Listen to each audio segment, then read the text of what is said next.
नमस्कार जय जगन्नाथ मुस्मिता विश्व नियंता जगत कर्ता कालिया ठाकुर उपरे आधारित आमर स्वतंत्र कार्यक्रम नटिया नागर हटिया ठाकुर एक सुंदर अध्याय को आपण मानकु स्वागत करुछि।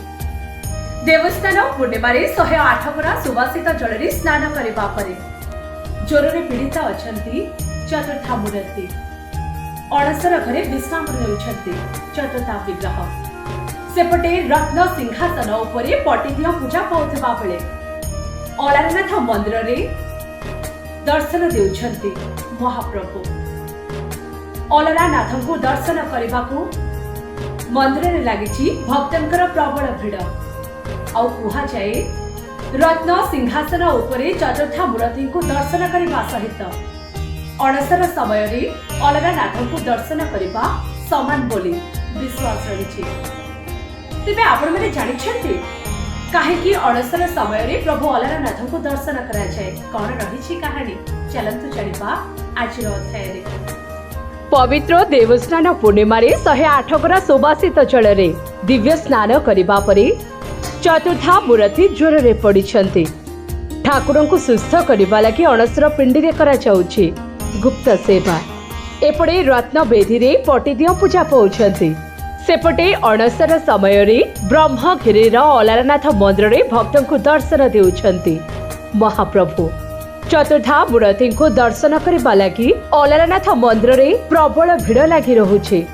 कुहा जाए अणसर समय रे प्रभु अलारनाथ को दर्शन करिबा रत्न बेदी रे तीन ठाकुरंक दर्शन करबा सहित समान बोली विश्वास रहिछि। सेथिपाई हजार हजार श्रद्धालु धाड़ी बांधी ठाकुरं को दर्शन करुछन्ति। नव यौवन दर्शन पर्यंत अलारनाथ पीठरे महाप्रभु दर्शन देवे। तेबे काहेकि अणसर समय रे प्रभु अलारनाथ को दर्शन करा जाए कौन रहिछि कहानी चलंतु जानिबा। किंबदंती रो जणा जाए अलरा बंदराचार्य नामक जड़े महाराष्ट्री जड़े भक्त अणसर समय रे पुरी आसीथिले।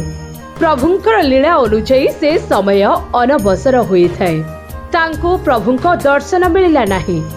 जेते काकुति मिनती हेले भी तांको प्रभुंको दर्शन मिली नथिला जेहेतु प्रभुंको अणसर सेवा चालू अछि एवं सेथिरे दयितापति को छाड़ी अन्य काहर प्रवेश निषेध अटे।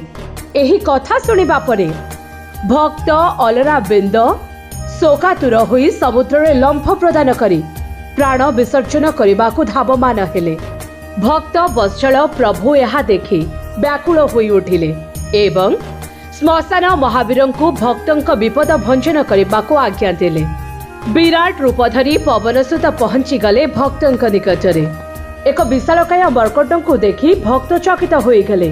तांको पचारिले आपण किए? उत्तर रे मर्कट कहिले मु जड़े प्रभुंको दासनुदास प्रभुंको आज्ञा अनुक्रमे आपणक निकट को आसीछि दया करी आपण आत्महत्या करंतु नाही।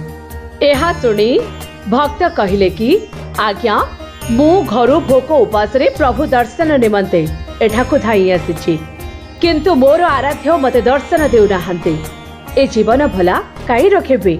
एहा सुनी रामदूत तांको प्रभु दर्शन निमंते समुद्रर विपरीत दिगरे जीवाको अनुप्राणित कले एवं किछि पथ अतिक्रम करिबा परे हनुमान तांको निकटरू अंतर्ध्यान होई गले।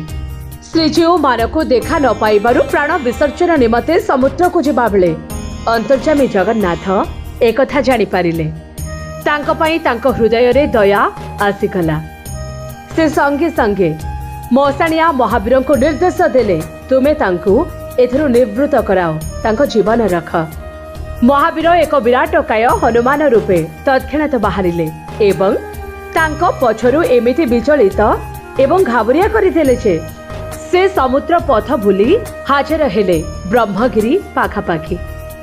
सेठारे से अग्नि संजोग करी आत्महत्या करबा को गला बेले श्री जगन्नाथ पंगु रूपरे दर्शन दे शून्य पानी थिले। हे भक्त मु तुम अंतरर कथा बुझी परिछि अनवसर थिबारु मु तुमको दर्शन देई पारु नाही एथिपाई दुख कर नाही किंतु जान जे मोर मूल विग्रह नील माधव एबे ब्रह्मगिरी रे अलारनाथ रूपे विद्यमान अटंती। तुमे सेठिकी जाओ तांको दर्शन कर ଏବଂ ତାଙ୍କରି ଦର୍ଶନ ମାଧ୍ୟମରେ ମୋତେ ଦେଖିପାରିବ ଏବଂ ତୁମ ମନ ବାଞ୍ଛିତା ଫଳ ପାଇବ। ଏବେ ଅଲାରା ବନ୍ଦାଚାର୍ଯ୍ୟ ତାହା ହିଁ କରିଲେ। ସେ ଆତ୍ମହତ୍ୟାରୁ ବିରତ ନେଲେ। ବ୍ରହ୍ମଗିରି ଯାଇ ଆଲାରା ନାଥଙ୍କ ଦର୍ଶନ କରିଲେ। କେତେକଙ୍କ ମତରେ ଏହି ଅଲରା ବନ୍ଦାଚାର୍ଯ୍ୟଙ୍କ ନାମ ଅନୁସାରେ ଠାକୁରଙ୍କ ନାମ ଅଲାରା ନାଥ ହୋଇଛି। ତେଣୁ ଅଲାରା ନାଥ ହେଉଛନ୍ତି ସ୍ୱୟଂ ଜଗନ୍ନାଥ। ଅନବସର ବା ମହା ଅଣସର ବେଳେ ସେ ହିଁ ଅଣସର ଏବଂ ମହା ଅଣସର ବେଳେ ଶ୍ରୀଜୀଉମାନଙ୍କର ସମଭାଗ ପୁଣ୍ୟଫଳ ପାଇଁ ବିକଳ୍ପ ଦର୍ଶନ। ଆଶା କରୁଛି ଆଜିର ଅଧ୍ୟାୟଟି ଆପଣମାନଙ୍କୁ ନିଶ୍ଚିତ ଭାବରେ ଭଲ ଲାଗିଥିବ। ପୁଣି ଆସିବି ଆଉ ଏକ ନୂଆ ଅଧ୍ୟାୟରେ ନୂଆ କାହାଣୀ ସହିତ। ସେଥି ପର୍ଯ୍ୟନ୍ତ ମୋତେ ବିଦାୟ ଦିଅନ୍ତୁ ଏବଂ ଆମ ଚ୍ୟାନେଲକୁ ଲାଇକ୍, ସେୟାର ଆଣ୍ଡ ସବସ୍କ୍ରାଇବ୍ କରିବାକୁ ଜମା ଭୁଲିବେନି। ରହୁଛି, ନମସ୍କାର।